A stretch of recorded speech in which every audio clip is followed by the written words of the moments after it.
오늘 말씀은 창세기 41장 28절부터 41절까지입니다. 내가 바로에게 이르기를 하나님이 그가 하실 일을 바로에게 보이신다 함이 이곳이라.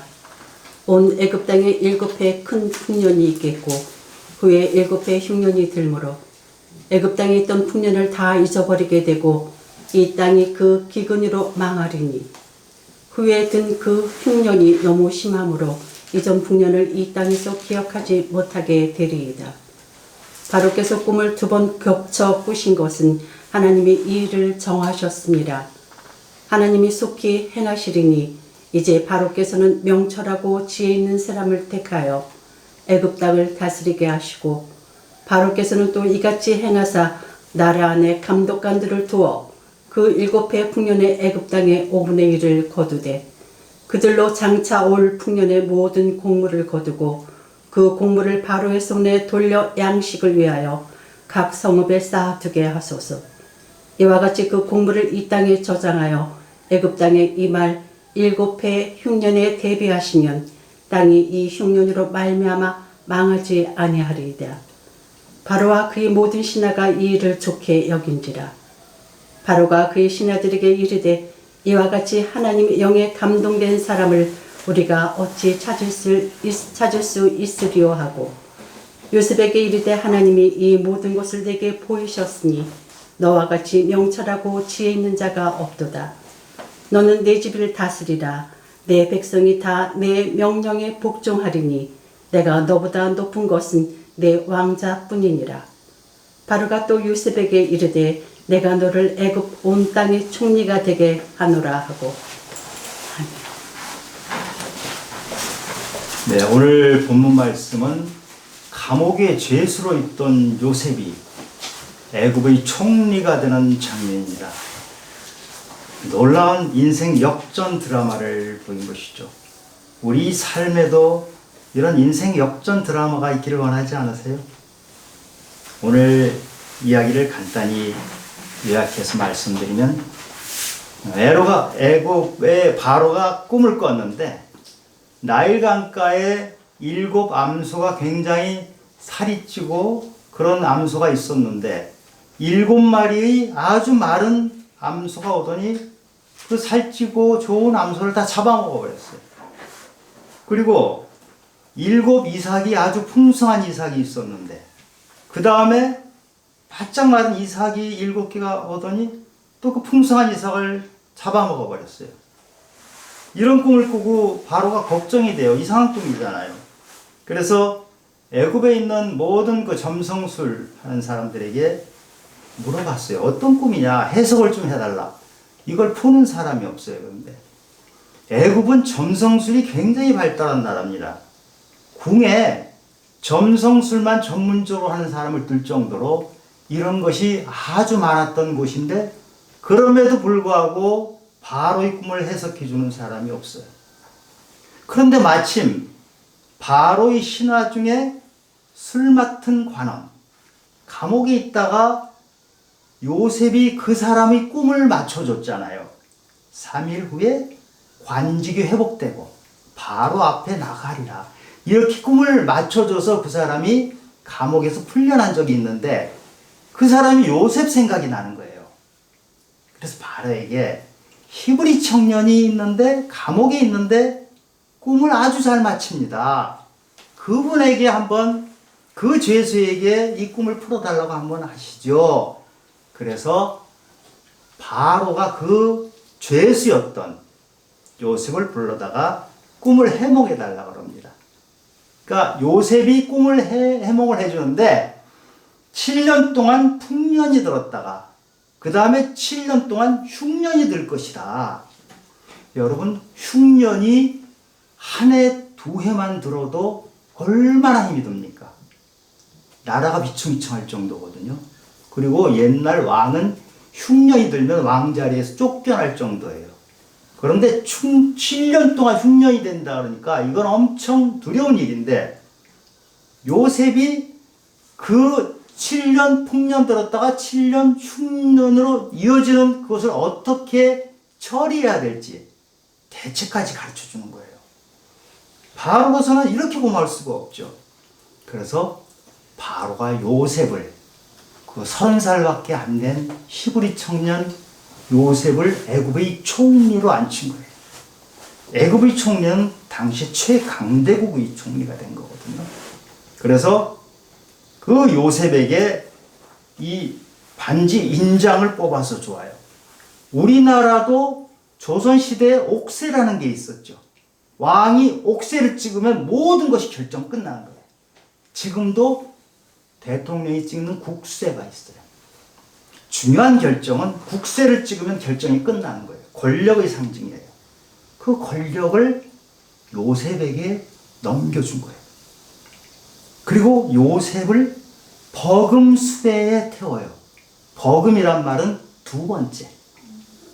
바로가 첫 번째 수레를 타고 두 번째 수레를 요셉이 타고 다니면서 요셉이 지나가는 곳에는 사람들이 다 엎드려 절을 해야 되는 이런 대단한 권력을 준 거예요. 어떻게 이런 희한한 일이 일어납니까? 이거 소설 같은 이야기 아닙니까? 이게 가능할까요? 히브리의 청년 죄수였던 사람이 최강대국 애굽의 총리가 되는 사건이에요. 이거를 그래서 사람들이 연구를 해봤더니 애굽에 약 200년 동안 힉소스라는 이민족이 침입해가지고 그 사람들이 바로가 된 적이 있어요. 바로는 왕이란 뜻이에요. 그래서 힉소스의 바로는 이민족에 대해서 굉장히 개방적이었어요. 오픈 마인드를 가지고 했던 것이죠. 그러니까 이런 일이 일어날 수는 있는데 아무리 상황이 그렇더라도 이 죄수고 30살밖에 안 됐고 이런 사람이 애굽 총리가 되는 놀라운 일이 일어났어요. 그래서 어떻게 해서 요셉이라는 사람이 이렇게 인생 역전 드라마를 펼칠 수 있었는지 그 이유가 무엇인지를 오늘 함께 알아보는 거예요.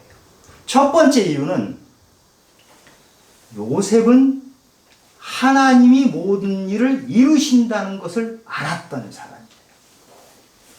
요셉은 종으로 있을 때도 형통했어요. 감옥에 있을 때도 형통했어요. 근데 요셉만 형통한 것이 아니고 요셉은 요셉이 함께하는 모든 사람이 요셉 때문에 형통해졌어요. 이것이 사람이 하는 일이 아니죠. 그런데 지금 요셉이 바로를 만났는데 바로에게도 그 형통이 임하는 거예요. 애굽만이 아니고 이번에 요셉이 그 흉년을 처리해주는 그걸로 인해서 당시 세계 전체가 기근을 면하는 놀라운 일이 일어난 거예요. 그런데 이러한 놀라운 일을 요셉이 꿈을 해몽해주고 대책까지 다 말해줬는데 자기가 한 것이 아니라고 요셉이 얘기를 해요. 이런 모든 것은 하나님이 하신 것이다. 이렇게 얘기를 해요. 바로가 요셉에게 꿈을 해석해달라고 할 때 요셉이 어떻게 대답하느냐. 16절에 나오는데 내가 아니라 하나님이 답해 줄 것이다. 이렇게 얘기를 해요. 그리고 오늘 28절에서 바로의 꿈은 하나님이 무슨 일을 하시는지를 보여주시는 것이다. 지금 풍년이 들었다가 흉년이 드는 이것은 그냥 우연히 생기는 것이 아니고 하나님의 계획하신 안에서 일어나는 사건이다. 이렇게 다 하나님이 하신다는 것을 요셉은 알고 있었던 것이죠.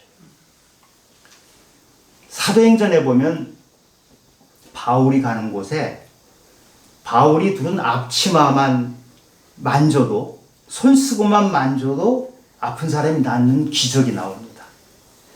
바울이 죽은 사람까지 살리는 놀라운 기적을 행해요.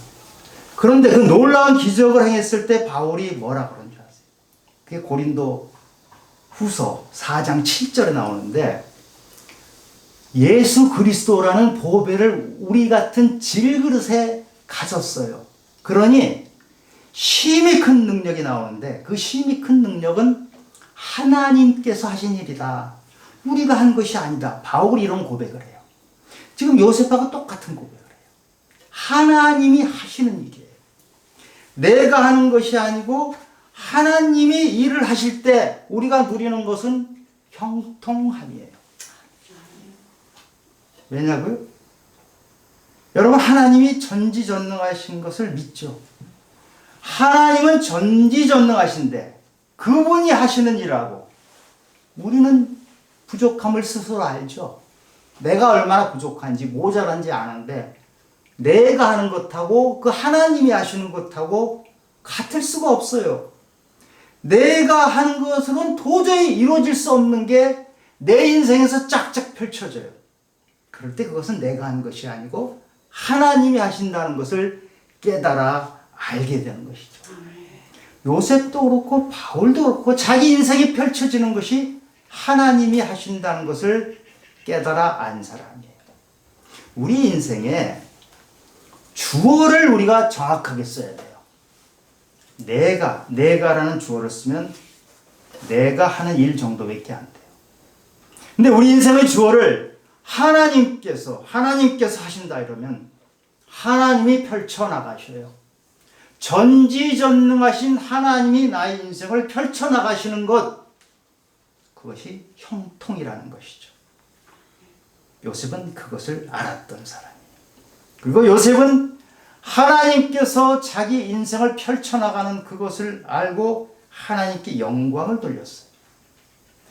우리는 자기가 상 받기를 좋아해요. 다 내가 했습니다. 나 상 좀 주세요. 이러는데 요셉은 자기가 상 받을 생각을 하는 것이 아니고 하나님께서 하신 것이다. 하나님께 영광을 돌리니까 하나님께서는 영광 받으시고 요셉에게 더 많은 형통을 가져다 주시는 거예요. 우리는 그런 인생을 살았으면 좋겠다는 생각이 듭니다. 요셉이 인생 역전 드라마가 펼쳐진 두 번째 이유는 요셉이 하나님과 함께 하는 것이 바로의 눈에 보였어요. 바로가 요셉이 꿈 해몽해 주는 것을 듣고 나서 놀라운 얘기를 해요. 38절 39절에 보니까 바로가 그의 신하들에게 이르되 이와 같이 하나님의 영에 감동된 사람을 우리가 어찌 찾을 수 있으리요 하고 요셉에게 이르되 하나님이 이 모든 것을 너에게 보이셨으니 너와 같이 명철하고 지혜 있는 자가 없도다. 하나님의 영에 감동된 사람이에요. 요셉이 지금 그렇게 바로가 얘기를 하는데 하나님의 영에 감동된 사람이라는 것은 하나님의 영이 그 안에 있는 사람, 하나님이 함께하는 사람. 바로는 요셉을 보고 요셉 안에 하나님이 살아 계신다는 것을 알았어요. 그게 보였어요. 애굽은 미신이 많은 나라예요. 태양신 라를 섬기는 곳이에요. 거기 농사를 많이 짓기 때문에 태양신을 굉장히 중요하게 섬기는 그런 나라예요. 그리고 출애굽에 보면 10가지 재앙이 나오잖아요. 10가지 재앙이 다 애굽의 신이에요. 메뚜기, 파리, 이런 것을, 개구리, 이런 것을 다 신으로 모시는 나라예요. 애굽의 신이 바로예요. 바로 자신도 자기가 신이라고 해요. 그런데 자칭 신이라고 하는 바로 입에서 요셉 너를 보니 하나님이 계시도다. 하나님이 보인단 말이에요. 얼마나 멋있어요. 이방에 다른 신을 모시고 스스로 신이라고 했던 사람이 하나님 앞에 굴복하는 거예요. 다 하나님이 하시는 분이다.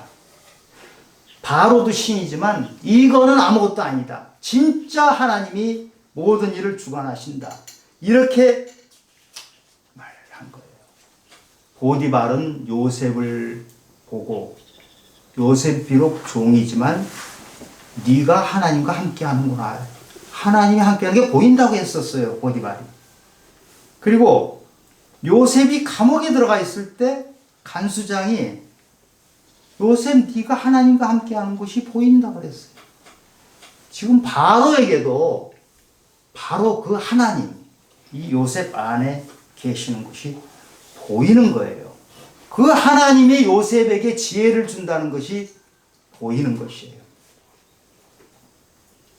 여러분, 내 안에 빛이 있으면 다른 사람이 그 빛을 알게 됩니다. 그리스도인에게는 빛이 있는 것이에요. 만약에 나에게서 빛이 전혀 나가지 않는다. 과연 내가 하나님을 제대로 믿는 사람인지 돌아봐야 돼. 내 안에 생명이 있으면 주위에 있는 사람을 살리게 돼요. 그런데 내가 예수를 믿는데 주위에 있는 사람이 아무런 영향도 받지 않더라. 죽어가는 사람이 살아가는 놀라운 일이 없더라. 내 안에 과연 예수가 있는지 살펴봐야 돼요. 예수 그리스도가 있으면 그리스도의 향기가 풍기는 거예요. 퐁퐁퐁퐁 그리스도의 냄새가 나가야 돼요. 그런데 내가 예수를 믿는다고 하는데 전혀 냄새가 나지 않는다. 내 믿음이 과연 제대로 되는 것인지 살펴봐야 돼요. 감리교 창시자가 요한 웨슬레죠. 요한 웨슬레가 말씀을 전하면 청년들이 놀랍게 변하고, 요한 웨슬레가 지나가면 주변에 있는 술집이 문을 닫았다 그래요. 이 영적 거리가 대단한 것이죠. 너무 부러워요. 저도 좀 그랬으면 좋겠는데 안 그러거든요. 제가 더 믿음 생활하고 더 성령이 충만해지면 그런 일이 있으리라고 믿습니다. 함께 기도해 주시고 여러분도 함께 그런 축복을 받기를 원합니다. 예수 믿는 사람은 그 전엔 그렇지 않았을지라도 예수를 믿으니까 저 사람 확실히 달라졌네. 저 사람이 옛날의 사람이 아니네. 놀랍게 변했네. 저 사람 예수를 많이 닮았네. 이런 얘기를 들어야 하는 게 정상이에요. 전 우리 주님의 가족 성도 여러분은 그런 얘기를 지금 듣고 사신다고 믿습니다. 만약에 아직까지 저 사람 예수를 많이 닮았네 하는 얘기를 못 들으셨다면 가능한 빠른 시간 안에 여러분 삶에 예수 그리스도가 보이기를 바랍니다. 요셉이 인생이 이렇게 인생 역전 드라마가 된 세 번째 이유는 요셉은 자기를 통해서 하나님의 큰 구원 사역이 이루어진다는 것을 깨달은 사람이에요. 요셉이 총리가 됐잖아요. 총리가 되고 나서 얼마 후에 그 지역 전체 기근이 들어서 형님이 곡식을 구하러 오잖아요. 형님과 아버님이 곡식을 구하러 와서 아버님까지 전부 애굽으로 이사를 와요. 약 70명 정도가 이사를 오는데, 그리고 나서 400년이 지나고 나서 그 70명이 이사 온 그 사람들이 몇 명으로 불었냐 하면 200만 명으로 불어요. 그래서 애굽에서 탈출해서 출애굽을 하죠. 40년 광야를 지나서 가나안으로 가서 이스라엘 나라를 세운 거예요.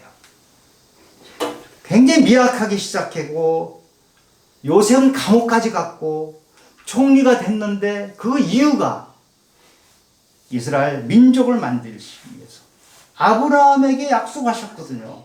아멘. 네가 민족을 이루리라. 그 말씀을 하나님께서는 하나하나 이루어 나가시는 것이고 그 가운데 요셉을 도구로 사용하신 거예요. 아마 요셉이 어렸을 때는 자기가 하나님의 그런 도구로 사용된다는 걸 잘 몰랐을 거예요. 근데 점점 나이가 들면서 자기 앞에서 이루어지는 일들이, 희한한 일들이 이루어지는 것을 보면서 내가 가는 인생은 단순한 인생이 아니고 하나님의 거대한 구원 사역 안에 들어가는 인생이구나. 우리 인생이 그런 인생 아닙니까? 내가 그냥 태어나서 어쩌다 살다가 어쩌다 죽는 그런 인생이 아니고 어쩌다 살다 어쩌다가 죽는 인생은 100년 어쩌다 살다 어쩌다 죽어가봤자 그게 무슨 의미가 있겠어요. 그런데 우리 인생은 하나님께서 나를 선택하셔서 저 때문에서 하나님께서 해야 할 일이 있는 거예요. 나를 통해서. 요셉은 지금 그런 것을 깨달은 거예요. 그래서 인생의 역전 드라마가 펼쳐진 것이에요. 45장에 보면 형님들이 곡식을 사러 갔다가 자기 동생 요셉이 총리가 된 것을 보고 깜짝 놀래요. 걱정을 해요. 요셉을 종으로 팔아버렸잖아요. 죽이려고 했잖아요. 총리가 됐으니 얼마나 두려워요. 45장에 보면 그 형님들에게 요셉이 뭐라고 합니까? 나를 종으로 팔았다고 근심하지 마세요. 하나님이 큰 구원으로, 하나님이 큰 구원이 있다는 거예요. 큰 구원으로 당신들의 생명을 구하고 후손을 세상에 두시려고. 후손을 이 세상에 두셔서 그 후에 400년이 지나니까 하나의 민족을 이루잖아요. 그렇게 두시려고 당신들보다 먼저 나를 이곳에 보낸 것입니다. 하나님의 큰 구원 안에서 자기를 사용하신 것을 깨달아 안 요셉이 지금 형님들한테 그렇게 말을 한 거예요. 요셉은 종이 됐고 감옥에 들어갔지만 이것이 하나님께서 큰 구원을 이루시는 그 중에 하나의 도구로 내가 사용됐다. 이렇게 생각하기 때문에 성실함으로 하나님을 신뢰함으로 끝까지 참으면서 감옥 생활을 했던 것이고 그 성실하고 끝까지 참아낸 그 인생이 바로의 눈에 띄어서 총리까지 된 것이에요. 인생 역전 드라마를 펼친 요셉이 그런 드라마를 펼칠 수 있었던 네 번째 이유는 그는 상처가 있었지만 상처를 잊어버리고 미래를 향했던 사람이에요. 요셉이 두 아들을 낳았는데 아들 이름을 짓습니다. 51절 52절에 보면 장남 이름을 므낫세라 하였으니 하나님이 내게 내 모든 고난과 내 아버지 온 집이를 잊어버리게 하셨다 하며 차남의 이름을 에브라임이라 하였으니 하나님이 나를 내가 수고한 땅에서 번성하게 하셨다 하였더라. 첫째 아들 이름이 므낫세. 므낫세는 하나님이 잊게 하셨다는 뜻이에요. 지금 요셉은 애국의 총리가 돼서 대단한 위세를 떨치고 놀라운 일을 펼치고 있지만 그는 형들이 자기를 미워해서 죽이려고 했고 종으로 팔아버린 아픈 상처가 있어요. 13년 동안 종생활과 감옥살이를 했던 그 아픔이 있어요. 그 아픔이 그냥 지워질까요? 총리가 됐으니까 그냥 깨끗이 지워지나요? 아니에요. 상처는 안 지워져요. 요셉의 상처가 얼마나 컸을지 우리가 혹시라도 남의 종살이를 해보고 감옥에 들어가 보면 그것이 얼마나 서글픈 인생인지 알게 돼요. 요셉은 상처가 컸어요. 매일매일 언제 내가 종살이에서 벗어나나, 언제 감옥에서 벗어나나 이 생각을 하면서 매일매일 보냈어요. 물론 표현은 안 했죠. 그런데 만약에 이러한 상처를 가지고 미움을 가지고 요셉이 계속 살았다 하면은 비록 애국의 총리가 됐다 하더라도 그 인생이 얼마나 힘들었을까요? 애국의 총리는 남들이 우러러보는 것이지 자기 자신이 만약에 상처를 안고 미움을 가지고 복수의 칼을 갈면서 산다 그러면 그 인생은 참 불쌍한 인생이에요. 그런데 하나님께서 요셉의 서글픈 과거를 잊게 해주셨어요. 아멘. 상처를 지워주신 거예요. 이것이 하나님의 은혜예요. 아멘. 우리 세상 살면서 상처 안 받고 사는 사람이 한 명이라도 있나요? 저는 상처 안 받았을 것 같아요. 상처 많이 받았어요. 저는 미운 사람 없을 것 같아요. 미운 사람 있죠. 감사한 것은 상처가 아물고 상처가 지워졌을 때, 상처가 없는 것처럼 됐을 때, 그리고 미워한 사람이, 제가 분명히 사람을 미워했는데 어느 순간에 그 사람이 불쌍해 보이고 그 사람에게 저희 사랑의 눈이 띄어져서 그 사람을 애처롭게 봤습니다. 하나님이 해주신 거예요. 사람의 힘으로는 이것이 안 돼요. 사람은 복수를 꿈꿔요. 그런데 미운 사람에게 복수를 하겠다고 생각을 하면 제일 불쌍한 사람은 자기 자신이에요. 우린 남에게 복수를 하잖아요.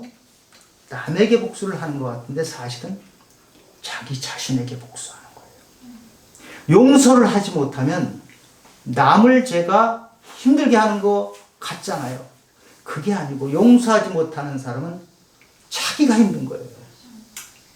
그래서 상처를 잊어먹고 미움이 없어진 사람은 복 있는 사람이에요. 아멘. 그 사람은 하나님의 은혜를 받은 사람이에요. 아멘. 요셉은 이런 과거의 아픔을 깨끗이 잊어버리고 그리고 나서 미래에 대한 희망을 가져요.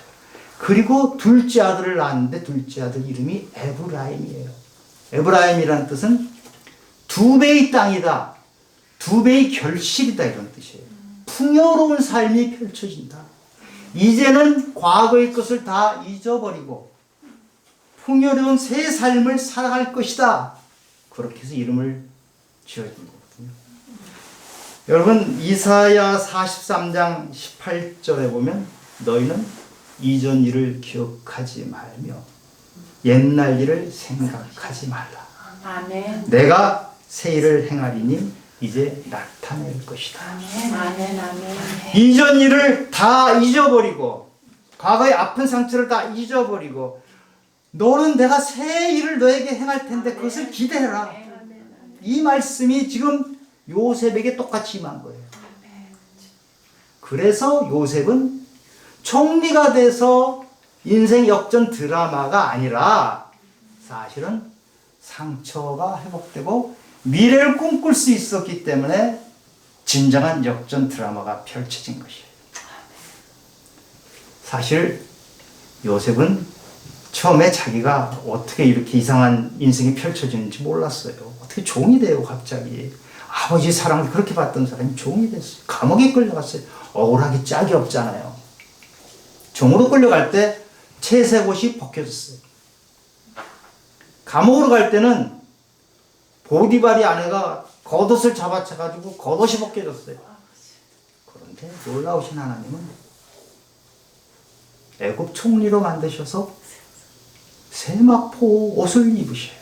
세마포 옷은 귀한 사람들만 입는 거예요. 보통 평민이 못 입는 옷을 하나님께서 요셉에게 입혀주신 거예요. 이것이 반전 드라마라는 거예요.